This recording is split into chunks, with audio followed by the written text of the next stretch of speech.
Hey, Ben, it's JamiThatsMe here. Listen, we are about to wrap up this season of Wags, okay? I held it down, okay? I know some of the conversation may have died down about the show, but it's okay. It's okay because I had a duty and we finishing it up with episode 8. We have got to talk about it, all right? So, first of all right, Keita's mom is around, okay? Keita's at the house. She's cooking her man something to eat, honey.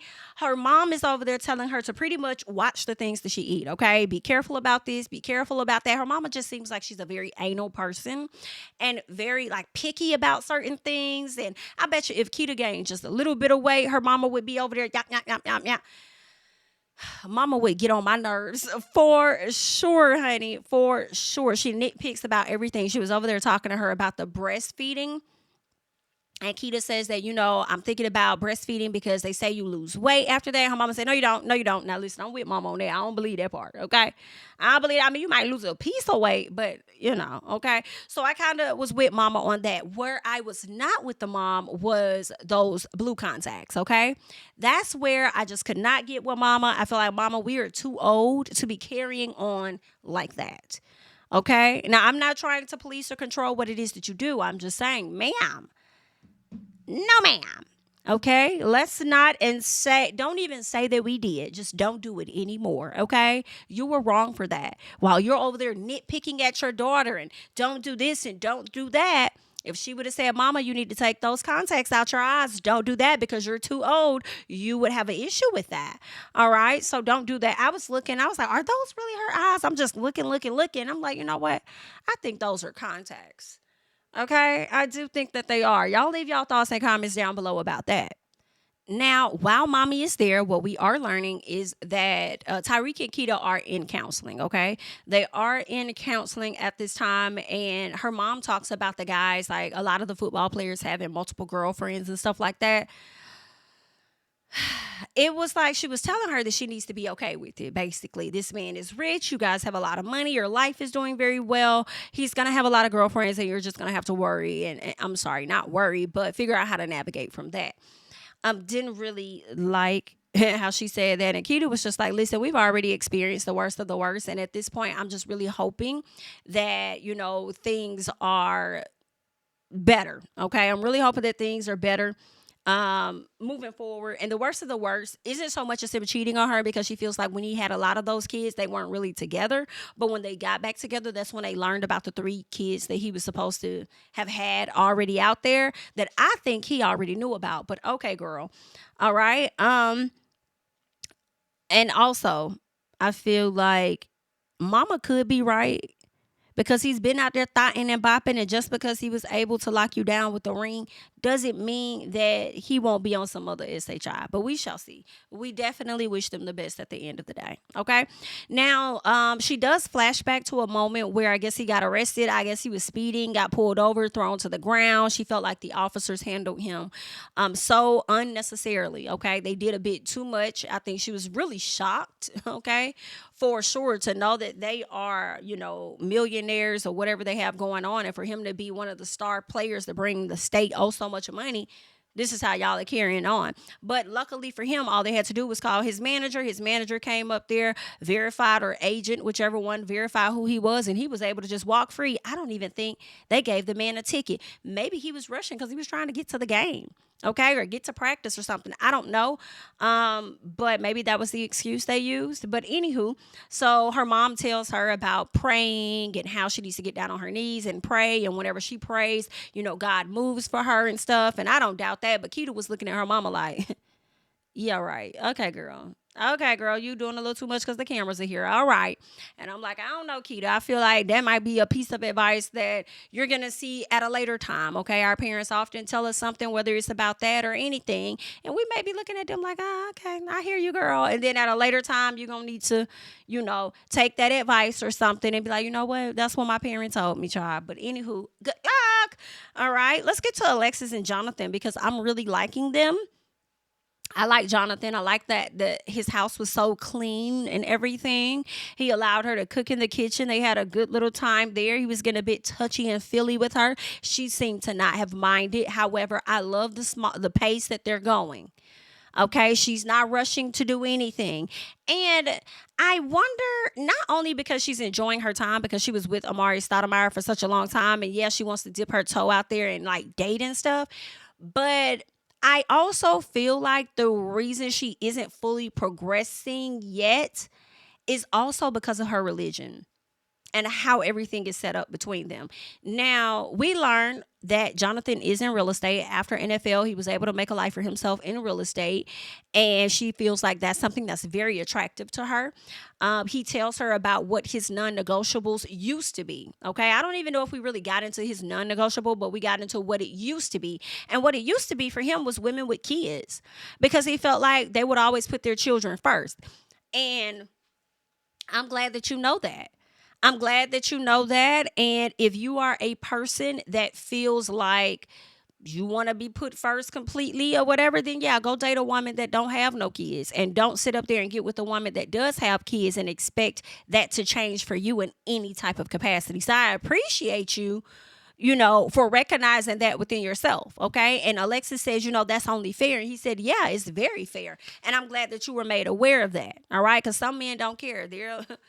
The lady gonna let them come in. They're gonna ease their way in, and then they're gonna expect her to put them all the way up here before their kids. All right. So there's that, which also drives wedges between the parents and their kids and stuff like that, because they feel like they're put on the back burner for this person that you cater and all this other stuff. So I'm glad that he know, don't date no woman if you know you can't handle that, period. So Jonathan says that he does believe that the baby daddy, though, could come around at any moment. And she says, well, who? Not with me. I haven't been with that man in over 6 years. All right. But we still have our religion, though. Okay. She didn't tell Jonathan this, but she did tell it to the confessional. So I'm wondering if we get a season 2 and they're still dating, kicking it, whatever. When and how does that conversation look when she lets him know more about her religion in comparison to his religion, and the fact that they often have, well, it seems like every Friday they have, I think, is it a Shabbat? I'm not sure. Don't quote me. They have a dinner. Okay. I'll say that they have like a religious dinner or whatnot with them, with the two parents as well as their children. Now, some part of me feels like because all the kids are by the same dad, the new man should respect the tradition that they created for their kids, but then at the same time, IDK. So should she just find somebody else that's more so in the same religion as her and understanding? Is this person somebody that's seeking to get into the religion with her? How does that work if he may be, let's say, a Baptist, right?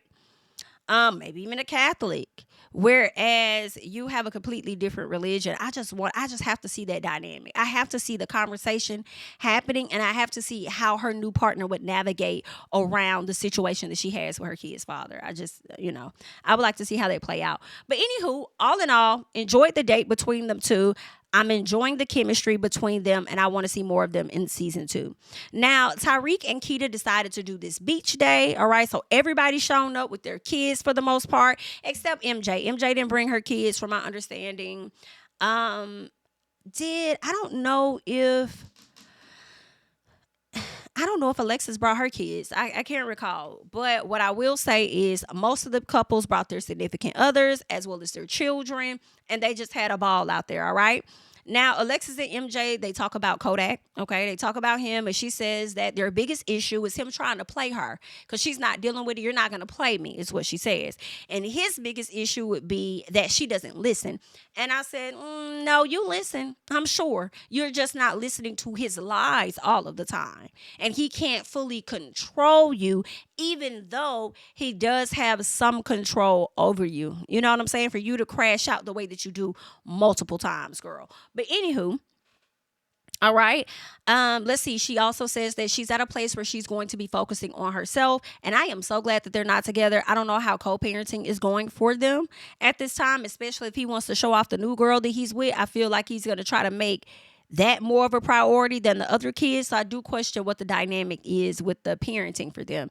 But that's where she is. Now, everybody decides that they're going to play volleyball. My problem with the volleyball game was Keah and Porsha. Getting their ass out there playing some volleyball. That was a problem for me. Porsha jumping up trying to hit the ball. No, ma'am. And you're further along than Keah. Absolutely not. I was not here for that. I said, if you don't sit your okay, sit down. You got Keita over there falling, but she knew how to fall. And I said, this girl has played volleyball before, okay? She knew to fall on those knees and on those forearms, okay, to catch her fall. However, ma'am, this is a rough game. This is a rough game, and I just don't think that you should have been out there playing. But I'm glad that you're doing okay. And I want to believe that the baby is as well. All right. Now, Jules, all right. Our girl Jules decided that she was going to pull up. Okay. She pulled up, and unfortunately, she came in with Ryan Garcia. I don't know a whole lot about Ryan Garcia the same way I didn't know a whole lot about Jules for real before this show. I did see where Ryan got into it with Devin Haney, but I thought that was over the fact that they felt like he was taking steroids or something. So I wasn't really privy to the nigger comments that he would make. Okay. Saying the N-word like he one of us or whatever the case is.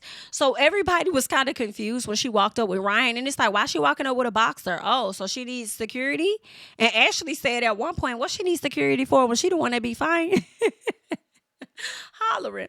All right. So Alexis says that Jules was wrong for bringing a somewhat racist, okay, a person that says the N-word around them to a black couples event is what she says. She says, we give her grace, and you see that she just doesn't get it. Okay, man. We try, but she ain't trying to get it, okay? So Alexis says this Jules may not have been the person to actually tweet out the N-word or anything like that in the way Ryan Garcia has, she says, but she did bring him around them and around their kids. So she feels like that's an issue. And for me, I feel like, girl, bye. Bye, girl. Bye, girl. Girl, go head on now, okay? Because y'all are laying it on thick with this whole race conversation or whatever with these ladies. And my issue with y'all is this. Y'all allow these people in your spaces, and when they start acting like you, or us, shall I say, then y'all want to sit up there and be mad. And see here, and the reason why I say that is while you're over there talking about around us and our kids and y'all men were the ones over there dapping him up. Okay? And even some of the ladies said, hey, so y'all men were over there dapping it up with him, chit-chatting with the man like ain't nothing ever happened. All right, so I don't know what to tell you, girl. You need to go over there and check your men, too, and let them know how to operate in that case, okay? Anywho, so Ashley says that she didn't know why Jules brought the security because she's the one that's always fighting it. MJ says she's talking about the fight at Victory, and it seems like MJ was going to give her more detail to let her know, like, hey, Jules actually did not start that fight, but she just asked about Victory, and Ashley says, well, not just Victory, but my event as well. She came out there and showed her ass, okay? So that's when MJ was like, oh, okay. So I guess she didn't want to elaborate anymore. And it seems like Ashley and some of the other ladies never found out the whole breakdown of what happened between Jules and Keah until after the show, and they watched the entire show. Because honestly, even if MJ would have told them how it played out, I don't think that they would have believed it because they were so focused on making sure that Jules was the 100% problem in that, okay? Let's see. Shortly after that, Sadé announces to everybody that she was pregnant. And I love that for Sadé because I'm like, good for you to be able to say it when you're ready. I don't like the pressure of people wanting her to take a test. And y'all aren't even that close to her like that. For her to take a test with y'all to announce her pregnancy. Like, are y'all okay? Let her do it in her own time and in how she wants to. And every single one of you ladies should be able to relate to the privacy that one wants to have in their first and second trimester. So calm down. I'm glad that she did it the way that she did. Okay. Now, Charelle ends up having a celebration later on that night or another night. Okay. And Phil and Ashley arrive looking good as the period. Looking good as hell, all right? Colony and Aunt Sophie from Selling Tampa, they also showed up to show support. MJ pulled up with Stoney and Stoney's daughter. So the people were in the building, okay? Sharelle ended up arriving on a yacht, okay? Constantly letting the people know that she has access to the money, a little bit of the money, okay? Now, Stoney over there lusting over Ashley and Phil, talking about, you think they do threesomes? Not with you. Not with you. Okay. No, ma'am. What's going on?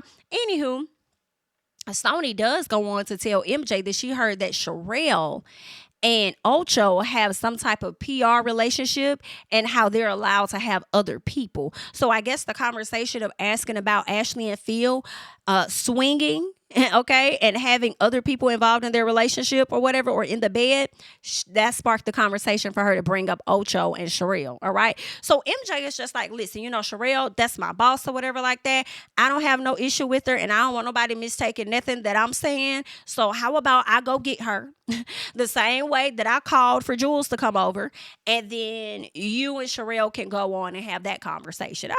I thought that was a bit of a chuckle. I said, one thing MJ gonna do is get herself out of the mess, unless it got something to do with Kodak, okay? That's the only time she gonna go ham, but I'm not gonna inherit y'all's beef over here, okay? So Stoney sits with Sharelle, and she tells her that she heard that she and Ocho have an open door relationship. So Sharelle is taken back like, oh, okay, well, tell me about me then, honey. Tell me. So she says that she heard that they have an arranged relationship because it looks good on paper and it's good for business, okay? It's more so for the aesthetic of things, right? She says that he likes to have threesomes, and that's what the blogs are saying. And Sharelle said, oh, so is that what the blogs are saying? He likes to have threesomes? Okay. So then Sharelle says in the confessional that she doesn't have time to sit around and listen to what everyone else is thinking, because she'll be missing out on money. Bye, Sharelle. Because, Miss Ma'am, you didn't have time to worry about what everybody else was thinking, but you had time to form opinions and whatever else when it came to Miss Stoney and keeping your foot on her neck and stuff. You was missing out on money doing that. Oh, okay then. So Sharelle asked her why is she telling her this. And Stoney, girl, if I was Sharelle, honestly, I would not rock with Stoney no more, because I do feel like Sharelle did try to throw Stoney a bone by helping her boutique. But after this, I feel like she has valid reason to not really rock with Stoney, in my opinion. Because Stoney gonna play in this lady's face and say that, I'm telling you this because I want to make sure that the ladies that I hang around and the group that I'm with is solid. And you think that's solid? Okay then, girl, I guess. Because you told somebody else this before you came and told me, because that person came to grab me for me to have a conversation with you. But okay, honey. But you want to make sure the group is solid. Oh, okay, I guess. Anywho. Then she gonna tell her, girl, we're really not that different. And Sharelle said, oh no, baby, we're very different. We're different. We're very different because your business is struggling. Mine is not. All right. You need my help. I don't need yours. Understand that very clearly. And don't you ever forget it. All right. Sharelle also lets her know before the show goes off, whatever's done in the dark will come to the light. I said, and it surely did. It surely did. All right. Not really seeing Sharelle wear her ring anymore. So maybe it is factual that she and Ocho are definitely done with each other as it pertains to a relationship. And I don't know. I feel like Sharelle is not ready to get married. So I feel like they may be dating each other and continuing to hunch on each other, but nothing official, because she ain't trying to get to that place to where she makes a full commitment to where she has to jeopardize her coins because she got married to somebody she cared about, So that's what I think is going on with the both of them, in my personal, all right? But in the meantime, in between time, we got to get into a little bit of what happened on social media, because, of course, Miss MJ comes to the people to let us know what's up with her and Kodak Black, and her moving on from Kodak, and then also her thoughts on the situation with Jules and whether she felt like Jules was in the wrong or not. So let us go ahead and check that out. I only crashed out twice. Well, 3 times. I only crashed out 3 times. I'm not passing 3. Baby, I'm done. Like, that shit, I'm done. Like, I'm leaving that toxic stuff alone. Like, I just want peace. It sounded like she said I only crossed y'all, but I think she said I only crashed out 3 times. So you're not going past 3 crash outs, okay? Yeah. And I'm not letting nobody or nothing disturb my peace. Like, and I've been moved on from my child's father, but that shit just, like, triggered me. That's why I won't be attending no more events, so he will not have the power to do that again. Girl, I thought you was crazy and crashing out, but they really be trying, my girl. Thank you. Like I said, I'm not a problem. You like unks or YNs? You are a problem. You need to work on your trauma. They ain't gonna lie, unks a little cool. YNs just be little crash outs, but I can't talk because I've been like showing my ass lately. But I was hoping that shit ain't like reached the internet, because that shit is not cute or cool. Nothing cute about it. It's like you can't do shit. Bitches always just ain't gonna lie, I gotta stop calling me certified crash out. I don't like that. You gotta stop. My little acting boo just like called me one. certified. He like, oh, I watched your new show, and then he was like, and you was Sagittarius? Yeah, you was certified crash out. I'm like, that's what you really think of me? I'm just misunderstood, y'all. You gotta realize everything you do, yeah. If anything, you crashing out more than us YNs, baby. And I don't consider it crashing out. But whatever y'all want to call it. Crashing out is throwing your life away. Like, my record's still clean. Like, that's what y'all fail to realize. Like, I didn't mess up nothing. Crashing out is like, I guess you could call it crashing out, because like, I was just gonna say, you know, to you, you make irrational decisions based off your emotions. That's right. That is crashing out, because something can happen and you just can't come back from certain things. So yeah, it's crashing out. I'm glad you Girl, learned. you're still young and still learning. Thank you. We crash out when necessary. You get a pass for your crash outs. It was yo, I only crashed out twice. Okay, so that's what she had to say about her crash out. She says that she's done, not gonna do it no more. Don't they all? They always say it. Please do not turn into the new Krishan. Okay, let us go ahead and move on, because I do want to get into what she had to say about Jules. Okay, I want to know if everybody's seen the scene with Jules and Keah. I just want y'all honest opinion. Do y'all feel like Jules is wrong? I personally feel like she isn't wrong, because I don't know. It just really gave Keah just wanted a storyline. She just wanted a reason to like really talk on camera. And you know, we were all sitting down at the table, and I felt like, hey, if Jules is sitting like 2 tables away, why don't we just call her over here and you could tell her how you feel? Like, don't go to just shit talking about her right here when she's literally 2 tables away. Like, come on, as grown women, if you really have an issue, like, go and try to talk about it and solve it, you know, instead of trying to be messy and talk about a girl that's 2 tables away from you. Like, it was just weird. I don't, you know. So I said, Jules, I called Jules over so they could have a proper conversation. I had no idea they were gonna fight, because I know we're not allowed to fight on production. Like, this is a classy show. Like, there is no fighting. So my intention was not to start a fist fight when I called Jules over there. I knew it would be like some type of like, you know, back and forth. That's what reality TV is, like, you know. But hey, it got too serious too quick. And Gary got straight to the point when Jules came to sit down. Gary.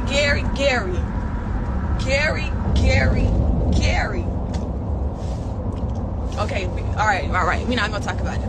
I want to know if everybody's seen the. all right, you guys. So you all just heard what Miss Jules had to say. It's interesting. She says this is a classy show. We're not supposed to fight or anything.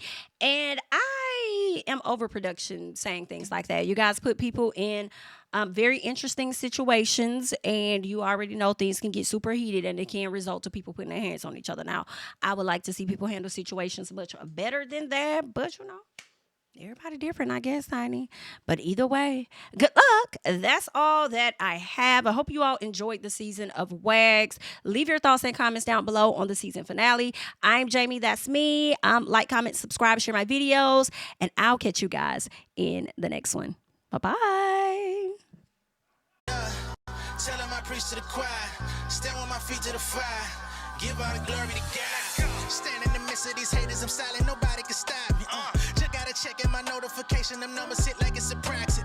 Cash died at the ATM. And the ATL, they done made a gym. I've been kicking doors like the ATF. Got them trying to clone me like Aegis. Game time, I invaded gym. High elevated, I can face the rim. Putting shots up. I got laser focus, about to take it over. I'm Invader Z. I'm on a trip to Florida like it's A&M.